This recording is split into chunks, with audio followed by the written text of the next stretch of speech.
Hola, soy Elena. El día que mi hijo Tomás se casó fue el mismo día que su prometida me llamó vieja inútil en mi propia casa, pensando que no la escuchaba. Nunca supe que el corazón podía romperse y congelarse en el mismo instante.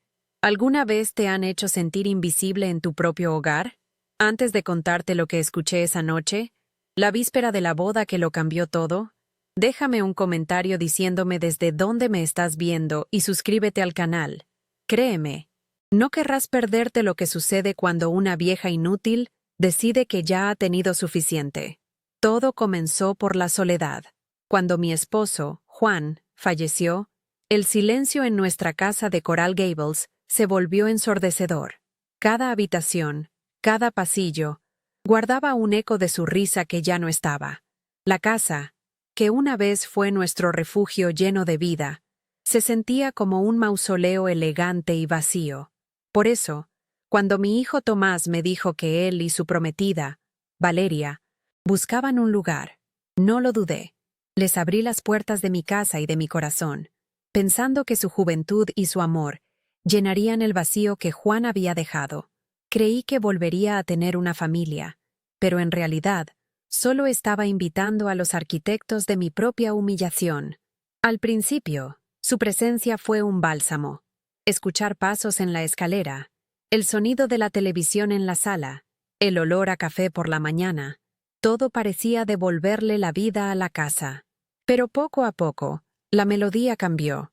Valeria, con su sonrisa brillante y sus modales impecables, comenzó a moverse como si fuera la dueña del lugar. Primero fueron pequeños detalles. Cambió de lugar los muebles del salón. Guardó las fotos mías y de Juan en un cajón para poner las suyas. Yo no decía nada, pensando que era mi deber adaptarme, hacerla sentir cómoda.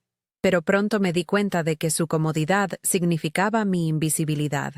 Empecé a sentirme como una extraña, una inquilina en la casa que había construido con mi esposo ladrillo a ladrillo. La propuesta de matrimonio de Tomás fue una alegría inmensa, y en mi afán de ver a mi único hijo feliz, ofrecí ayudar con la boda. Esa fue mi gran equivocación. La palabra ayudar se transformó en financiar cada capricho de Valeria. Hablaba de una boda de ensueño en un club exclusivo de Key Biscayne, de un vestido de diseñador que costaba más que un carro, y de una luna de miel de un mes en la costa amalfitana. Tomás, siempre pasivo y deseoso de complacerla, simplemente asentía. Y yo, cegada por el amor de madre, firmaba los cheques, uno tras otro, diciéndome que la felicidad de mi hijo no tenía precio. No me di cuenta de que estaba comprando mi propia desdicha, pero el dinero era solo una parte. La verdadera herida venía de las humillaciones diarias, de los pequeños gestos que me quitaban el aliento. Un día, encontré mi vajilla de porcelana Limoges, herencia de mi abuela, en el lavaplatos, con un plato desportillado. Valeria la había usado para servir pizza congelada. Cuando le dije, con la voz temblorosa, lo que significaba para mí, ella simplemente se encogió de hombros. «Ay, Elena, son solo platos. Hay que vivir en el presente». Y Tomás, al ver mi angustia, solo atinó a decir, «Mamá, no exageres». Valeria no lo hizo con mala intención. Su pasividad era una daga que se clavaba más hondo que la arrogancia de ella. A pesar de que yo era la única que pagaba por todo, fui completamente excluida de la planificación. No me preguntaron sobre el menú, las flores, ni siquiera sobre la lista de invitados. Me enteraba de las decisiones cuando los escuchaba hablar por teléfono, riéndose de lo anticuados que eran los gustos de algunas personas mayores. Intenté dar mi opinión sobre el pastel, sugiriendo el sabor favorito de Juan como un homenaje, y Valeria me acarició la mano con condescendencia. «No te preocupes por esos detalles, Elena. Nosotros nos encargamos de todo para que no te estreses». Me trataban como una billetera con piernas, no como la madre del novio. La ilusión de la boda se convirtió en una cuenta regresiva hacia mi propia anulación. La situación empeoró en las semanas previas al gran día. Valeria ya no se molestaba en disimular. Me daba órdenes como si yo fuera una empleada. «Elena, el jardín necesita un poco de atención. ¿Puedes llamar al jardinero? decía, sabiendo perfectamente que yo misma cuidaba de las rosas de Juan. Elena, se acabó mi champú especial. ¿Puedes ir a comprarlo a Aventura Mall? Ya no había un por favor o un gracias. Yo, por no crear un conflicto que afectara a Tomás, obedecía en silencio. Me encontraba lavando su ropa, cocinando para ellos y limpiando el desorden que dejaban. Todo mientras ellos planeaban su vida de lujo con mi dinero. Cada noche miraba el retrato de Juan sobre la chimenea y le pedía perdón en silencio. La víspera de la boda, el ambiente en la casa era una mezcla de euforia y tensión.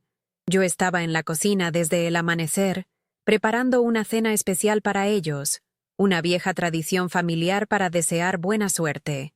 El aroma del estofado de mi abuela llenaba la casa, un olor a hogar, a amor incondicional, un contraste brutal con el frío que sentía en el alma. Mientras removía la olla, intentaba aferrarme a la esperanza de que, una vez casados, todo mejoraría, que Valeria se relajaría y Tomás volvería a ser el hijo cariñoso que recordaba. Estaba agotada, física y emocionalmente, pero me obligué a sonreír.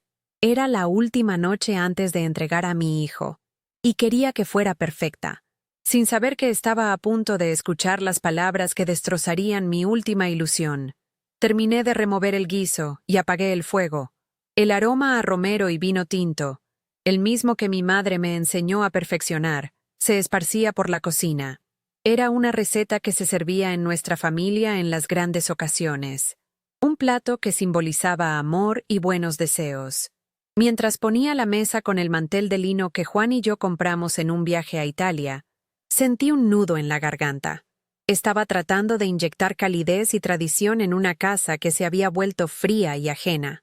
Cada plato que colocaba, cada copa que pulía, era un intento desesperado por aferrarme a la idea de que todavía éramos una familia, de que este gesto de amor sería, por fin, apreciado. Justo esa tarde, mientras ellos volvían de la última prueba del vestido, había ocurrido otro de esos pequeños cortes que sangran por dentro.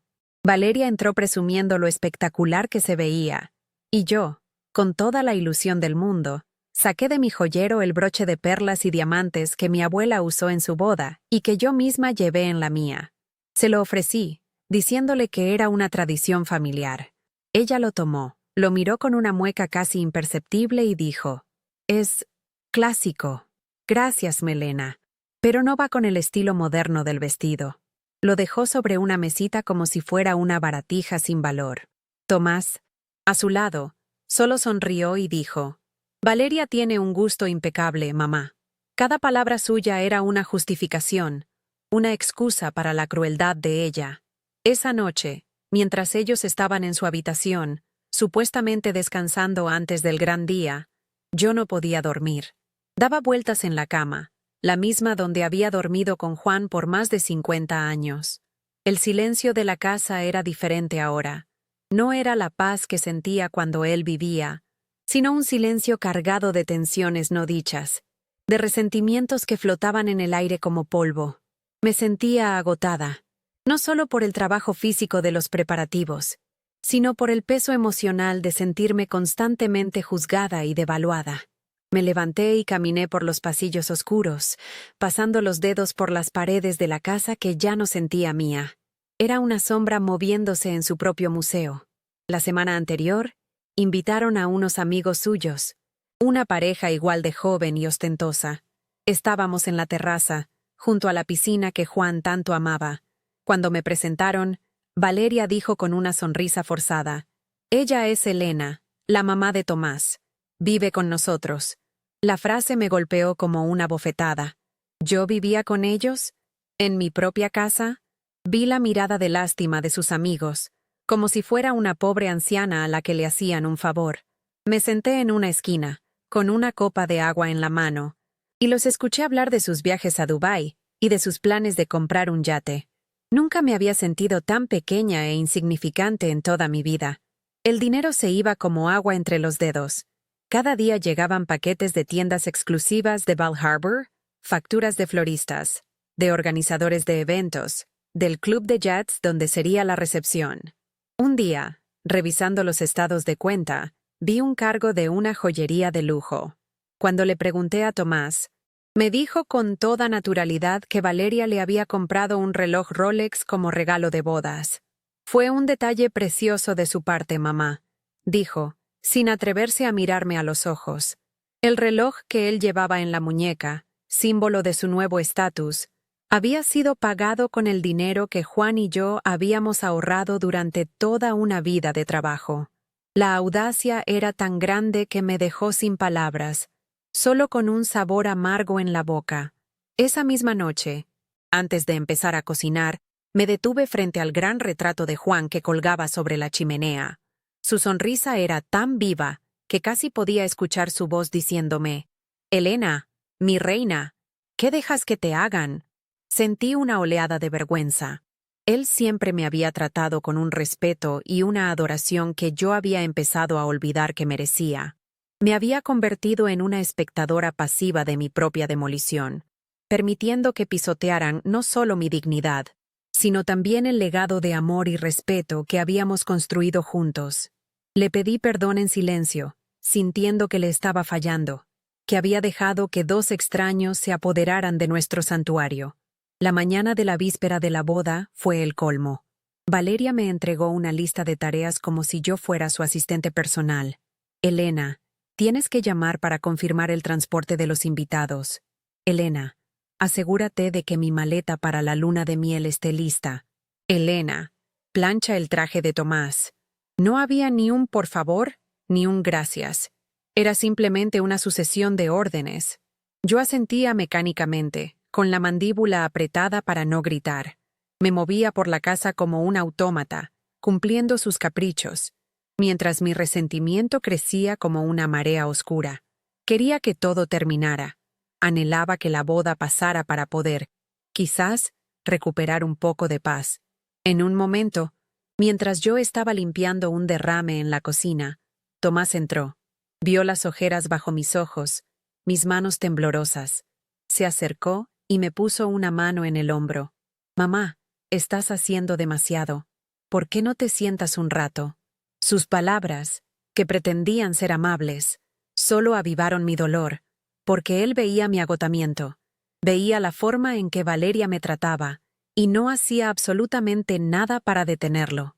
Su supuesta preocupación era vacía, una forma de aliviar su propia conciencia sin tener que enfrentarse a la mujer que claramente dominaba su voluntad. Le dije que estaba bien, que solo eran los nervios, y él pareció aliviado de no tener que insistir. La casa era un escenario de lujo impersonal. Habían llegado enormes arreglos de orquídeas blancas, cajas de champán francés, y los regalos de boda empezaban a acumularse en una habitación. Todo era hermoso, caro y completamente vacío de sentimiento. Era la boda de sus sueños, construida sobre mi cuenta bancaria y mi espíritu quebrantado. Cada objeto de lujo era un recordatorio de mi estupidez, de mi ciega generosidad. Caminaba entre la opulencia sintiéndome más pobre que nunca, porque me habían robado algo mucho más valioso que el dinero: el respeto. La casa olía a flores y a dinero, pero para mí, olía a traición. Finalmente, con la cena lista y la mesa puesta, respiré hondo. Era mi último esfuerzo, mi última ofrenda de paz. Quizás alrededor de la mesa, compartiendo la comida que representaba nuestra historia, podríamos tener un momento de conexión genuina. Quizás verían el esfuerzo, el amor detrás del gesto, y algo cambiaría. Con esa frágil esperanza, fui hacia la sala para llamarlos a cenar. Caminé por el pasillo de mármol, escuchando sus voces provenientes del salón.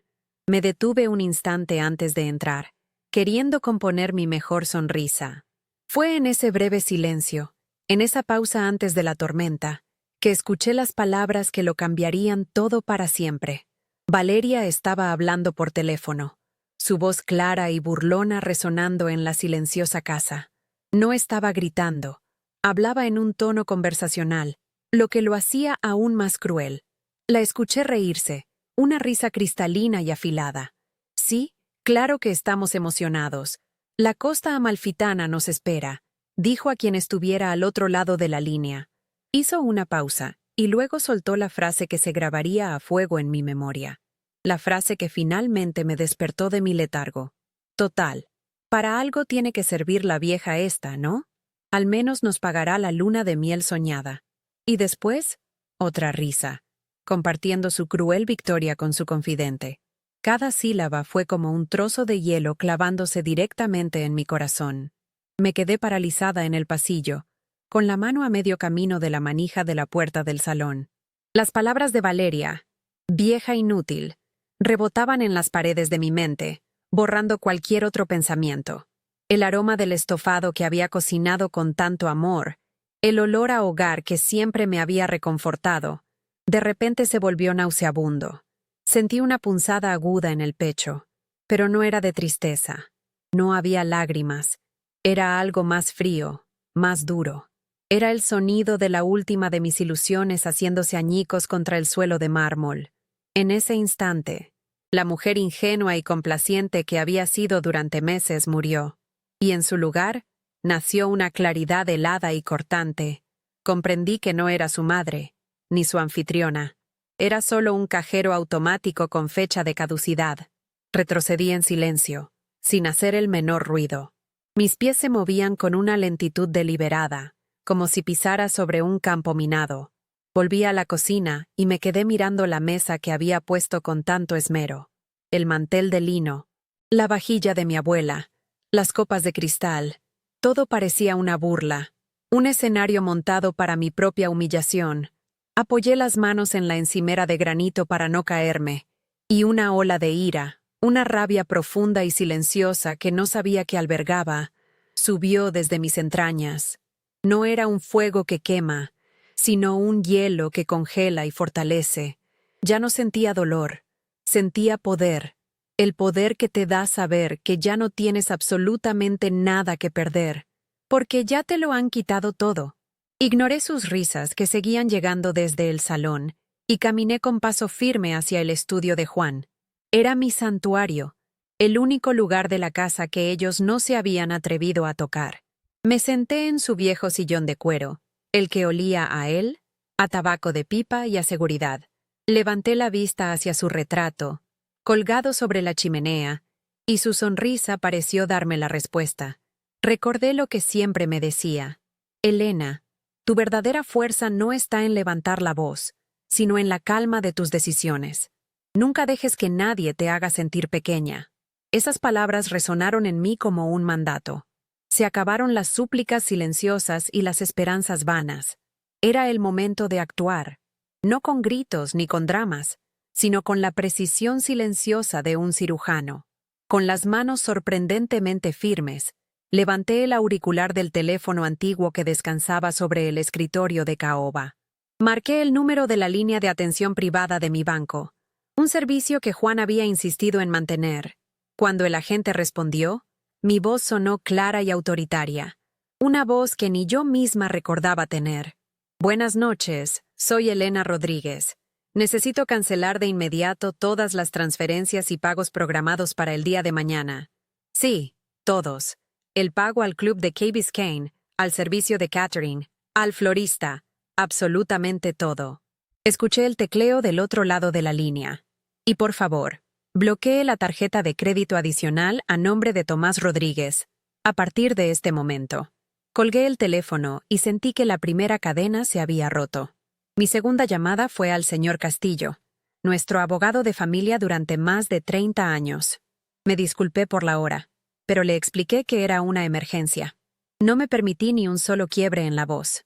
Le expuse los hechos con una frialdad casi clínica, la explotación financiera, el abuso emocional y la frase que acababa de escuchar. Necesito que estés en mi casa mañana a las 8 en punto de la mañana, con toda la documentación que acredita mi única y exclusiva propiedad sobre esta casa, y también los papeles de desalojo. Hubo un silencio en la línea, y luego la voz grave y tranquilizadora de Castillo. Estaré allí, Elena. No te preocupes por nada. Ya era hora. Saber que no estaba sola en esto me dio la fuerza que necesitaba para lo que venía. Mientras Tomás y Valeria dormían plácidamente en la habitación de arriba, sin duda soñando con su boda de cuento de hadas y su luna de miel en la costa amalfitana, yo pasé la noche en vela. Pero no fue una noche de angustia, sino de trabajo metódico. Saqué todas las carpetas, los estados de cuenta, las facturas que había pagado en los últimos meses. Las apilé sobre el escritorio de Juan, una montaña de papel que representaba mi ceguera y mi generosidad malgastada. Cada recibo de una tienda de lujo, cada factura de un proveedor de bodas, era una puñalada. Pero ya no dolían. Ahora eran pruebas. Eran las armas que usaría para reclamar mi vida. La casa estaba en un silencio absoluto, pero para mí estaba llena del murmullo de la justicia que se acercaba.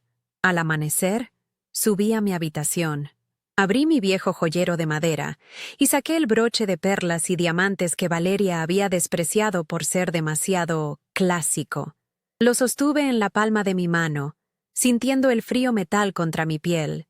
Era el broche que mi abuela le había pasado a mi madre, y mi madre a mí. Representaba generaciones de mujeres fuertes, mujeres que habían construido familias y legados. Valeria no solo había rechazado una joya, había rechazado nuestra historia. Con un gesto decidido, lo prendí en la solapa del vestido de lino azul que había elegido para ese día. No era un adorno, era mi armadura. Una declaración silenciosa de que mi historia, mi legado y mi valor no estaban en venta ni sujetos a la aprobación de nadie. Cuando los primeros rayos de sol se filtraron por las ventanas del salón, iluminando las motas de polvo en el aire, yo ya estaba lista. No sentía ni una pizca de cansancio. Al contrario, me sentía llena de una energía que creía perdida para siempre. Me preparé una taza de café bien cargado y me senté en la cocina, la misma donde la noche anterior había sentido que mi mundo se derrumbaba. Escuché los primeros ruidos en el piso de arriba, el agua de la ducha, la música suave, la risa despreocupada de Valeria. Estaban completamente ajenos a la tormenta que estaba a punto de desatarse. Vivían en su burbuja de egoísmo, creyendo que el mundo giraba a su alrededor. Sin saber que su sol estaba a punto de apagarse, no preparé el desayuno. En su lugar, despejé por completo la gran mesa del comedor, dejando solo un jarrón con rosas blancas recién cortadas de mi jardín, las favoritas de Juan. Coloqué 3 sillas, una en la cabecera para mí y 2 juntas en un lado, como si fueran los acusados en un tribunal. El escenario estaba listo. Luego, fui al cuarto de huéspedes y saqué 2 maletas vacías de un viejo armario. Las arrastré hasta el pie de la gran escalera del vestíbulo, una a cada lado. No hacían falta palabras. Eran un símbolo potente y silencioso de que su tiempo en mi casa y en mi vida había terminado. Cada gesto era calculado. Cada acción era un paso más para recuperar el control. Me senté a la cabeza de la mesa del comedor, con la espalda perfectamente recta, y esperé. Tomé un sorbo de mi café, disfrutando de su amargor. Podía oírlos arriba, hablando emocionados sobre el gran día. Escuché a Valeria gritarle a Tomás que se apurara, que llegarían tarde a la peluquería. La ironía de la situación era casi dolorosa. Estaban preocupados por peinados y trajes, mientras yo estaba a punto de demoler los cimientos de su vida parasitaria. Entonces, sonó el timbre, puntual, como siempre. Eran las 8 en punto de la mañana. El señor Castillo había llegado. Me levanté lentamente, alisándome el vestido. La calma que sentía no era natural, era la calma del ojo del huracán. Estaba lista. Caminé hacia la puerta principal con una calma que me sorprendía a mí misma. Al abrir, vi al señor Castillo, un hombre de la edad de Juan, con una mirada amable pero firme. Su presencia era un ancla en medio de mi tormenta interna.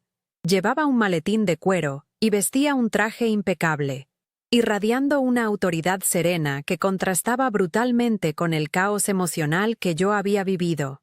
«Elena», dijo con una leve inclinación de cabeza, «estoy aquí, como te prometí». No necesité decir mucho más. En sus ojos vi la comprensión y el apoyo incondicional que mi propio hijo me había negado. Por primera vez en meses, sentí que no estaba sola, que mi dolor era válido, y que lo que estaba a punto de hacer era, sin duda, lo correcto. Lo invité a pasar a la casa que pronto reclamaría como mía por completo. Lo conduje al salón principal.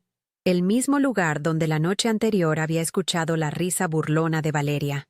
Le ofrecí un café que aceptó con una sonrisa. Nos sentamos en los sofás que daban la espalda a la escalera. Una decisión deliberada para que tuviéramos el control del escenario.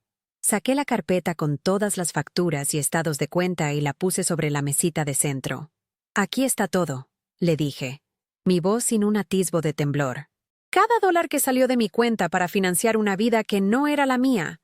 Él asintió lentamente, sin mirar los papeles todavía. «La evidencia financiera es importante, Elena, pero lo más crucial es la evidencia de tu decisión, y por lo que veo en tus ojos, tu decisión es inquebrantable».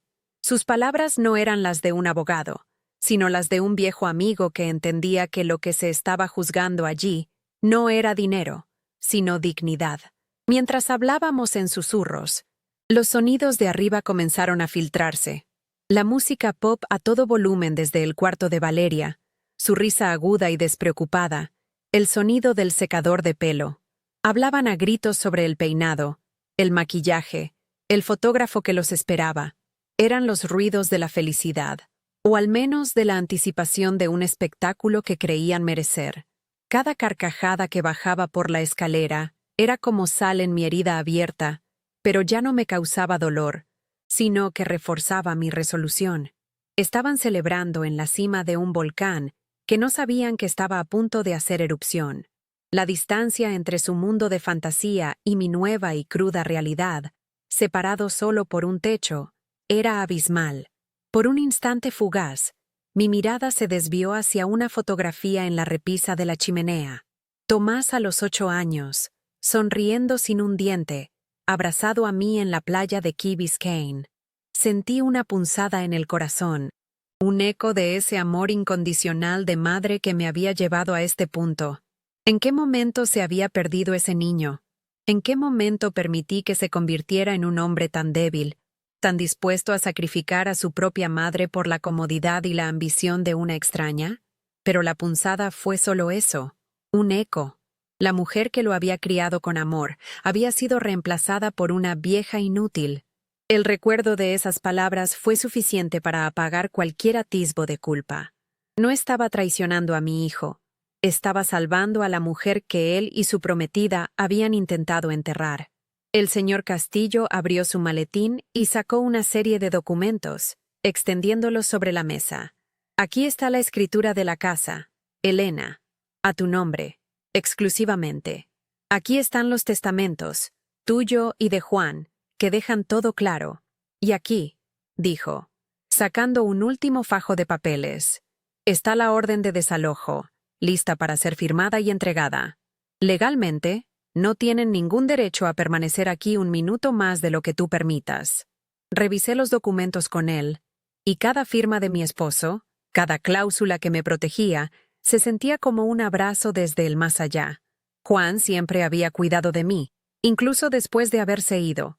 El abogado me miró fijamente. «Estás completamente en tu derecho. No dudes ni por un segundo». Esa validación legal era el último blindaje que necesitaba mi corazón. De repente, la música de arriba se detuvo. Escuché la voz de Valeria, ahora no de alegría, sino de irritación. «Tomás, ¿qué pasa con mi tarjeta? La acaban de rechazar en la floristería. Me están llamando para decir que el pago no pasó». Hubo un silencio, y luego la voz confundida de mi hijo. «No sé, mi amor. Debe ser un error del banco. Déjame llamar». Escuché sus pasos apresurados, el murmullo de su voz hablando por teléfono. Luego, un silencio más largo. Podía imaginar su rostro, la confusión convirtiéndose en pánico. El primer hilo del tapiz de su vida perfecta se había descosido. La realidad, fría y dura, estaba empezando a llamar a su puerta. Yo permanecí inmóvil, sorbiendo mi café, esperando. El espectáculo estaba por comenzar. Los pasos de Tomás bajando la escalera eran pesados, vacilantes. Apareció en la entrada del salón, ya vestido con su traje de novio, un smoking negro que le quedaba perfecto. Se veía guapísimo, el hijo que cualquier madre soñaría con llevar al altar. Pero su rostro estaba pálido y su mirada, normalmente pasiva, Estaba llena de una confusión que bordeaba el miedo. Se detuvo en seco al vernos. Primero me miró a mí, luego al señor Castillo, un extraño impecablemente vestido en nuestro salón a las 8 de la mañana del día de su boda. Y finalmente, su vista se posó en las 2 maletas vacías al pie de la escalera. No dijo nada. No necesitaba hacerlo. Su mandíbula tensa y sus ojos desorbitados lo decían todo. La pregunta flotaba en el aire, densa y pesada. ¿Qué está pasando aquí? Lo miré directamente a los ojos, sin una pizca de la debilidad que él estaba acostumbrado a ver en mí. Mi voz salió tranquila, nivelada, sin emoción aparente. Tomás, siéntate, por favor. No fue una petición. Fue una orden suave pero innegociable. Señalé la silla junto a la que había preparado para él. Y dile a Valeria que baje. Esto es algo que los dos necesitan escuchar. Mi calma pareció desarmarlo más que cualquier grito. Estaba acostumbrado a mis lágrimas, a mis súplicas silenciosas, a mi resignación. No estaba preparado para esta versión de mí. Una mujer serena, en completo control, sentada a la cabeza de su propia mesa como una reina a punto de dictar sentencia. Él tragó saliva. Asintió mecánicamente como un autómata y se dio la vuelta para subir a buscarla. Unos minutos después, Valeria bajó las escaleras. No venía caminando, sino casi flotando, envuelta en una bata de seda blanca con la palabra novia bordada en la espalda. Su cabello estaba a medio peinar y su rostro mostraba una impaciencia arrogante. Tomás, ¿qué es tan importante? El maquillador está por llegar. ¿Y quién es este señor? Su voz se cortó a mitad de la frase cuando su mirada siguió la de Tomás y vio la escena completa.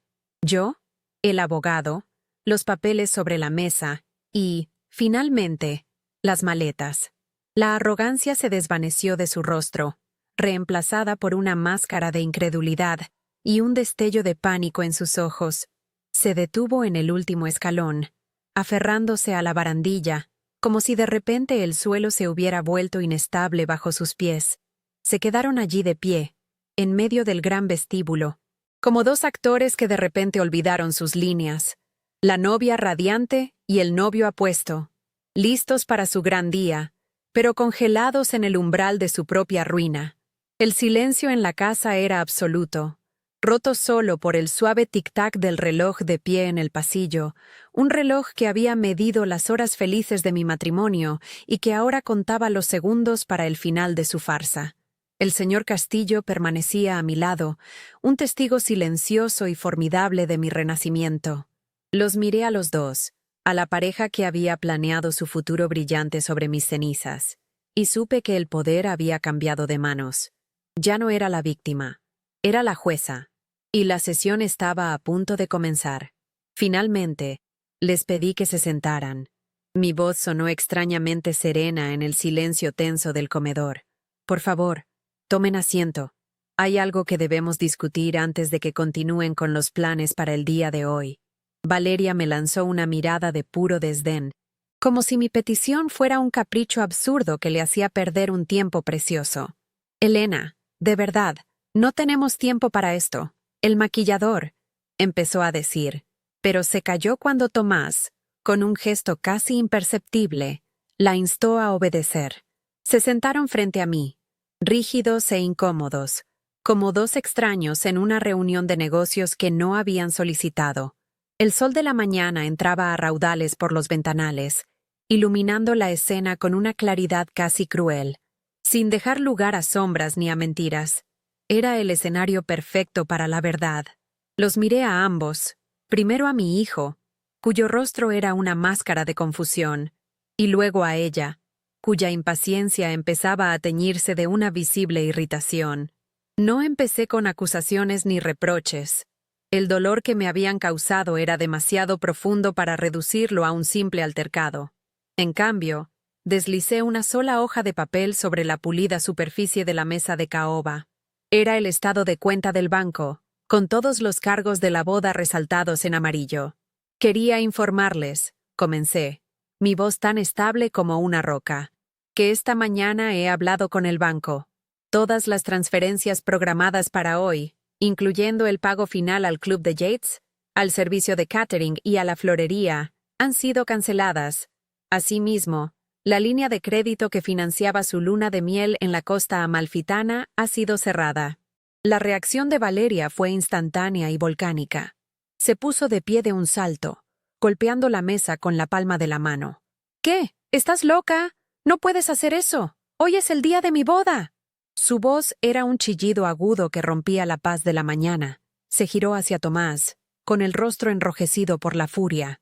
Tomás, dile algo. Tu madre está senil. Está tratando de arruinarlo todo.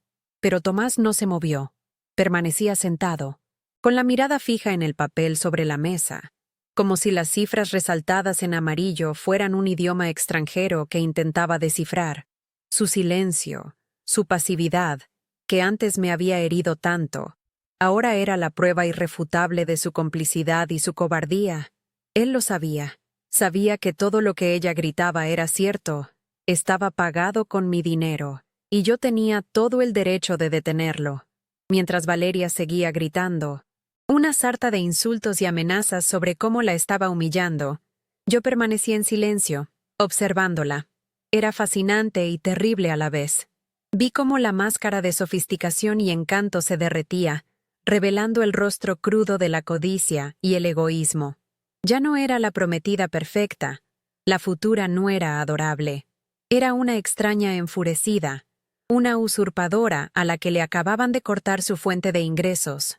En medio de su histeria, se giró hacia mí, con los ojos llenos de veneno. «Tú no eres nadie para decidir esto. Esta es mi vida, mi boda», gritó, señalándome con un dedo tembloroso. Fue entonces cuando el señor Castillo, que había permanecido como una estatua silenciosa a mi lado, se aclaró la garganta suavemente. El sonido, aunque discreto, tuvo el efecto de una explosión en la habitación. El señor Castillo no levantó la voz. No lo necesitaba. Su autoridad emanaba de su calma y de la verdad que representaba. Abrió su maletín de cuero con una lentitud deliberada y extrajo un documento. Lo colocó sobre la mesa, junto al estado de cuenta del banco. «Señorita», dijo, dirigiéndose a Valeria con una formalidad gélida, «me temo que está usted equivocada. Esta es la escritura de la propiedad. Como puede ver, la señora Elena Rodríguez es la única y exclusiva propietaria de esta casa y de todos los activos asociados a ella. Legalmente, ustedes son simplemente invitados en su hogar». Cada palabra era un martillazo sobre el ataúd de sus sueños de lujo. Valeria lo miró, luego al papel, y una nueva expresión cruzó su rostro. El pánico. La comprensión de que su poder era una ilusión se estaba abriendo paso a través de su ira. Fue entonces cuando pronuncié la sentencia final. Mi mirada se posó en mi hijo, no en ella. Era a él a quien le debía esta última y dolorosa verdad. «Tomás», dije, y mi voz, por primera vez, tuvo un ligero temblor, no de debilidad, sino de una profunda y definitiva decepción. «La noche pasada escuché a tu prometida hablar por teléfono. Me llamó vieja inútil. Vi el color desaparecer del rostro de mi hijo. Vi la culpa y la vergüenza luchar en sus ojos. Él sabía que era verdad. Y me di cuenta», continué, recuperando mi firmeza, «de que, en mi intento por darles todo, me había permitido convertirme en eso. Pero se acabó». Hice una pausa, dejando que el peso de mis palabras llenara el espacio. «Esta es mi casa, y ya no son bienvenidos en ella. Tienen 24 horas para recoger sus pertenencias personales y marcharse. Si su reacción anterior fue una erupción, esta fue un terremoto». Valeria se desmoronó. La ira se transformó en una súplica desesperada y patética. «No, Elena, por favor. No lo decía en serio. Eran solo nervios por la boda. No puedes hacernos esto». Se acercó a mí, intentando tomar mi mano, pero yo la retiré como si quemara. Sus lágrimas no me conmovieron. Eran las lágrimas de una actriz que había perdido su papel principal, no las de una persona arrepentida. Cuando vio que sus súplicas no funcionaban, su furia regresó, esta vez dirigida a Tomás. «Esto es tu culpa», le gritó, empujándolo. «Te dije que la controlaras. Eres un inútil, igual que ella». En ese momento, la última pieza del rompecabezas encajó. La codicia, la crueldad, el desprecio, todo estaba a la vista de todos. Por primera vez desde que había bajado la escalera, Tomás pareció despertar de su trance. Miró a la mujer que gritaba frente a él, con el rostro desfigurado por la rabia, y luego me miró a mí, sentada en silencio, con mi broche de perlas brillando en la solapa. Pude ver en sus ojos el momento exacto en que todo se derrumbó para él. La imagen de la mujer que amaba, la vida que había planeado. Todo se hizo añicos ante la cruda realidad de quién era ella en realidad y en qué se había convertido él para complacerla. No dijo nada. No había nada que decir. Su silencio era la confesión más elocuente de su fracaso. No solo como hijo, sino como hombre. Había vendido su alma por un sueño que ahora se revelaba como una pesadilla.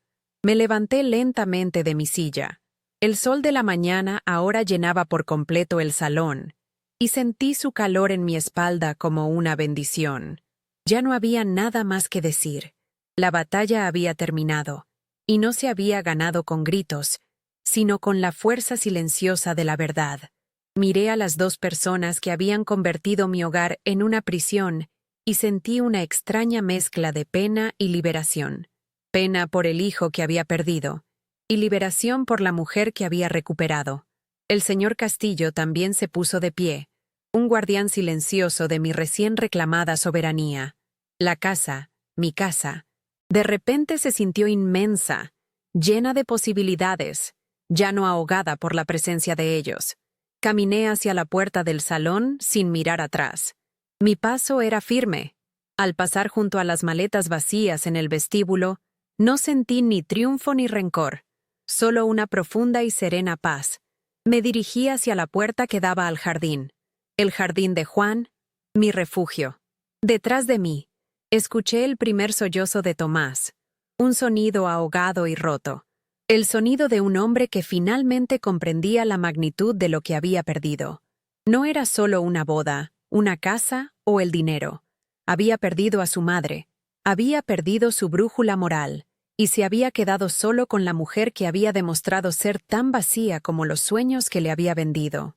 Abrí la puerta de cristal y salí al jardín. El aire fresco de la mañana me llenó los pulmones.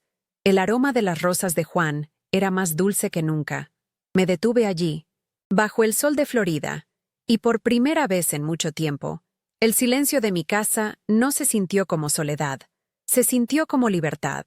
La vieja inútil había muerto esa mañana, y en su lugar, Elena Rodríguez, dueña de su casa, de su vida y de su dignidad, había vuelto a nacer.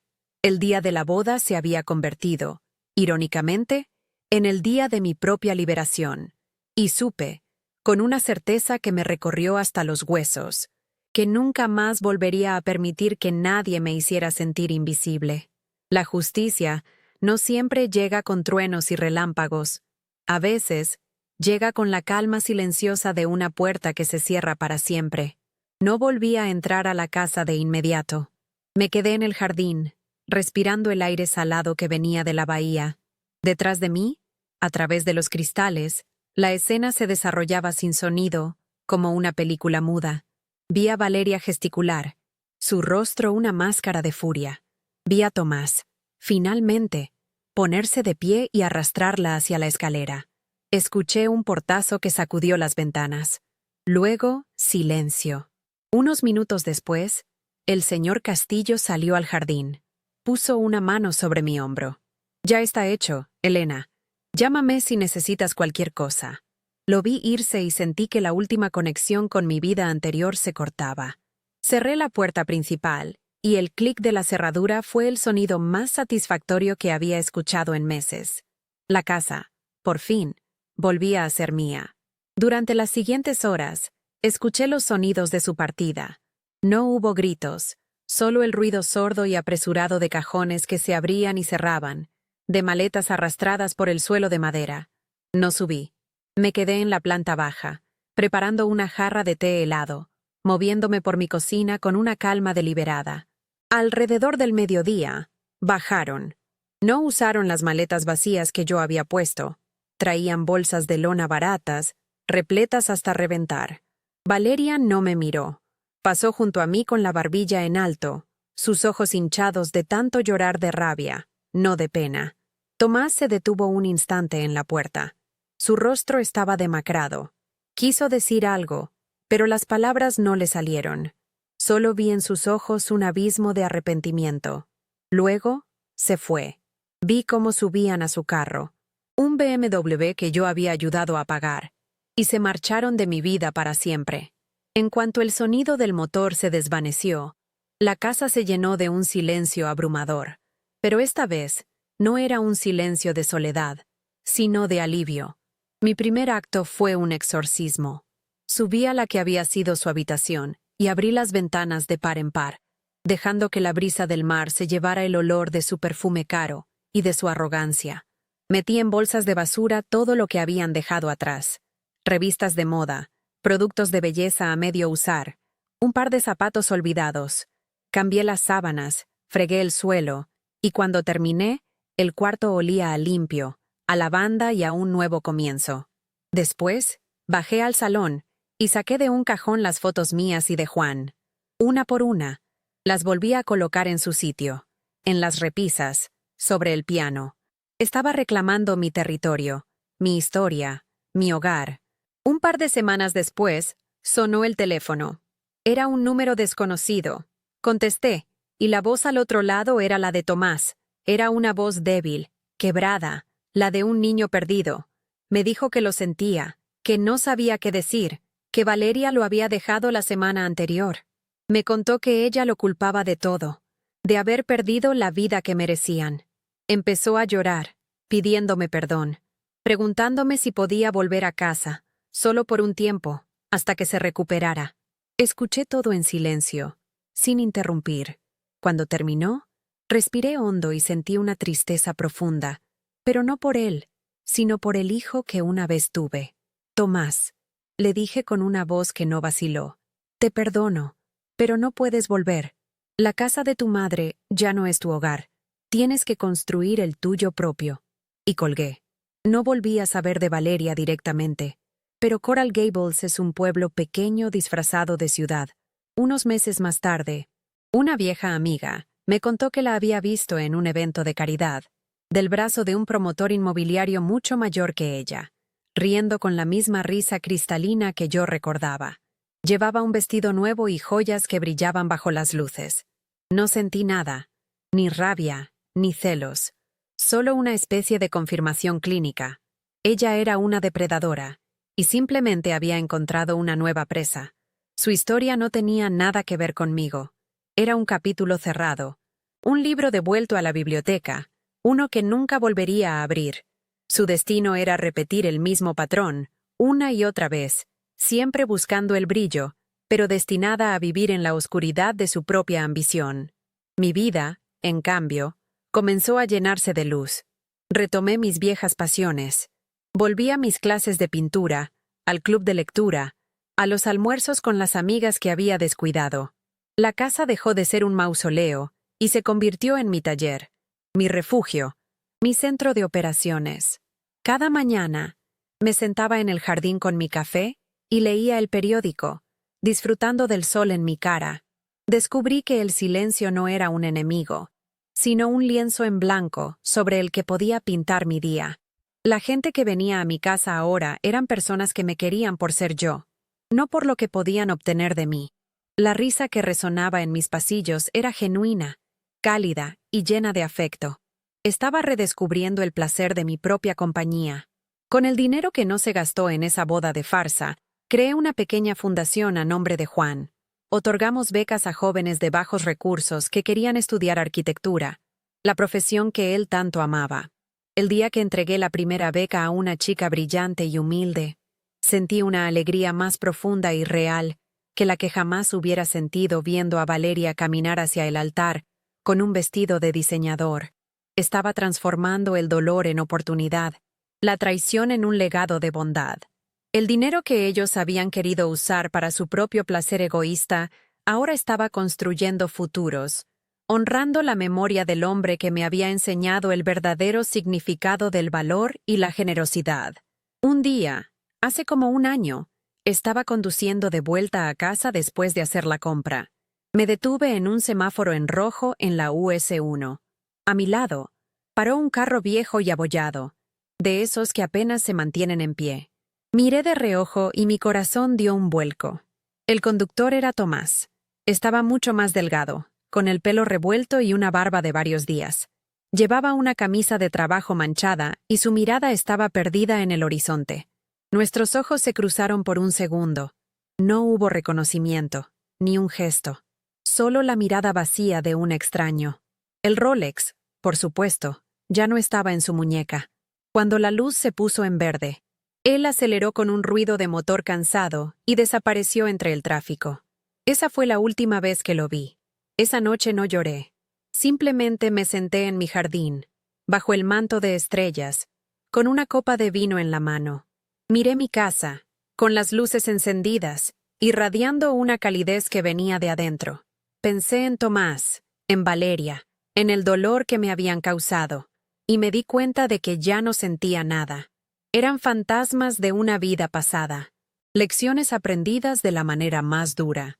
La vida, a su manera extraña y a veces cruel, había puesto a cada uno en su lugar. No había sido una venganza, ni siquiera justicia divina. Había sido simplemente la consecuencia inevitable de sus propias elecciones. Y yo, la vieja inútil, estaba allí, viva, libre y en paz, dueña de mi silencio, de mi casa, y por fin, de mi propia y preciosa vida. Si conoces a alguien que necesita escuchar este mensaje de confianza en sí misma, por favor, comparte este video. No olvides suscribirte para más historias sobre cómo encontrar tu propio camino, incluso cuando no es el que los demás esperan. Gracias por escuchar. Lo que aprendí en todo este proceso es algo que ninguna escuela te enseña. Aprendí que a veces, el acto de amor más grande que puedes hacer, especialmente como madre, no es seguir dando, sino saber cuándo parar. Nos enseñan que el amor incondicional significa sacrificio sin límites, pero eso es una mentira peligrosa. El verdadero amor, el que te nutre a ti y a los demás, debe tener una base de respeto. Y cuando ese respeto desaparece, seguir dando no es amor, es permitir que te destruyan. Poner un límite, decir, hasta aquí, no es un acto de egoísmo, es un acto de supervivencia, un acto de amor propio. Es la lección más dolorosa y, sin embargo, la más liberadora que he tenido que aprender en mis casi 80 años de vida. Y te pregunto a ti, ¿cuántas veces has seguido dando, esperando un respeto que nunca llega? También comprendí lo que significa volverse invisible. No es algo que pasa de la noche a la mañana. Es un desvanecimiento lento, como una fotografía vieja que pierde su color bajo el sol. Sucede cada vez que dices sí cuando quieres decir no. Cada vez que guardas silencio para evitar un conflicto. Cada vez que pones las necesidades de otros por encima de tu propia dignidad. Y un día te miras al espejo y no reconoces a la persona que te devuelve la mirada, porque te has convertido en un fantasma en tu propia casa, en tu propia vida. La lección aquí no es culpar a los demás por no verte, sino entender que la primera persona que debe verte, que debe valorarte y escucharte, eres tú misma. Recuperar tu voz, aunque al principio tiemble, es el primer paso para volver a ser visible. Hay una línea muy fina entre la generosidad y el autoaniquilamiento, y yo la crucé sin darme cuenta. Dar desde el corazón, desde la abundancia, es algo hermoso, pero dar desde el miedo a la soledad, desde la necesidad de ser querida o aceptada, es un veneno lento. Estaba comprando afecto, pagando por compañía, y en el proceso, estaba vendiendo mi alma a plazos. Mi valor no estaba en mi cuenta bancaria, ni en la casa que podía ofrecer, ni en la boda de lujo que podía financiar. Mi verdadero valor estaba en mi historia, en mi dignidad, en la mujer que Juan amó. Y cuando me llamaron vieja inútil, me di cuenta de que les había entregado el poder de ponerme precio. El viaje de vuelta consistió en entender que mi valor no es negociable, y el tuyo tampoco lo es. La fuerza que encontré esa noche no vino de la rabia. aunque la rabia fue la chispa que encendió el fuego. La verdadera fuerza vino del silencio, vino de la calma que sigue a la tormenta, de esa claridad absoluta que solo aparece cuando has tocado fondo. Nos han hecho creer que la fuerza es gritar más alto, golpear la mesa, imponer tu voluntad.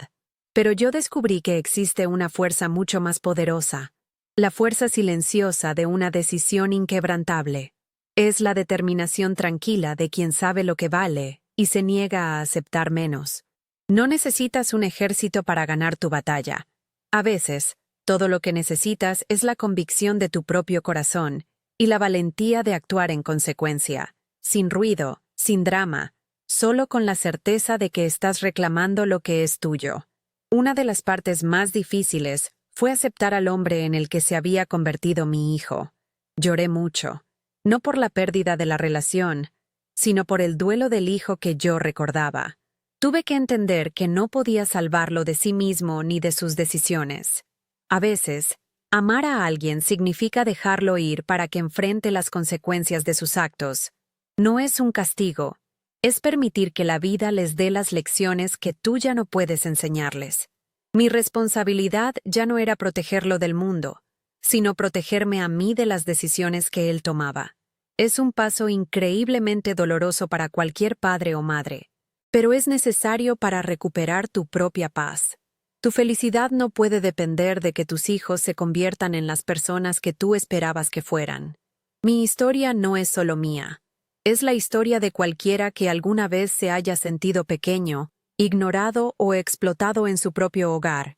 Es para ti, que quizás estás ahora mismo en una situación en la que tu bondad se confunde con debilidad. Quiero que sepas que nunca es demasiado tarde para cambiar el guión. No importa tu edad, ni los errores que creas haber cometido. Tu hogar, tu paz mental y tu dignidad son sagrados. Tienes el derecho de defenderlos. El momento en que decides reclamar tu espacio, el momento en que tu no se vuelve más fuerte que tu miedo a la soledad, es el momento en que tu verdadera vida comienza de nuevo. No esperes a que alguien te dé permiso para ser feliz y respetada. Date ese permiso a ti misma. Al final, la vida nos pone a todos en nuestro lugar. No se trata de venganza, sino de equilibrio. Tomás y Valeria buscaron la felicidad en las cosas equivocadas, en el dinero, en el estatus, en el control sobre los demás, y terminaron con las manos vacías. Yo, en cambio, encontré mi felicidad en el lugar más inesperado, en el silencio de mi propia compañía, en la libertad de ser simplemente yo. Si mi historia te ha tocado de alguna manera, si te ha dado una pizca de la fuerza que necesitas, entonces todo el dolor habrá valido la pena. No estás sola en esto. Encuentra tu propia voz, defiende tu paz y recuerda siempre que tu valor no depende de la opinión de nadie. Eres la dueña de tu casa y la capitana de tu alma.